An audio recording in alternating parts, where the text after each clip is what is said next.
Stonehenge is an ancient stone circle, roughly 4,500 years old.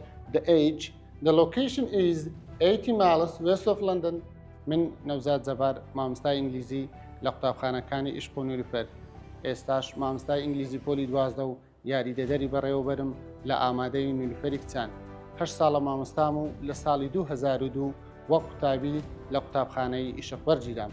خۆم بە خۆشحاڵ و بەختەوەر دەزانم کە بەشێکم لە سەرکەوتنەکانی قوتابخانەکانی عیشق و نیلوفەر کە زیاتر لە 30 ساڵە لە هەرێمی کوردستان خزمەت بە کەرتی پەروەردە و فێرکردن دەکات و جێپەنجەی دیارە لە پێگەیاندن و دروستکردنی چەندان کەسایەتی گەورە و پێگەیاندن و ئامادەکردنی چەندینەوە بۆ داهاتوو. ساڵانە سەدان ئەستێرەی گەشت لە ئاسمانی قوتابخانەکەمان لە شەقەی باڵ دەدەن و بەو کەسایەتیە کاریزمایی لە قوتابخانە بۆیان دروست دەکرێت لە کەرتە جیاجیاکان خزمەت بە شار و وڵات دەکەن.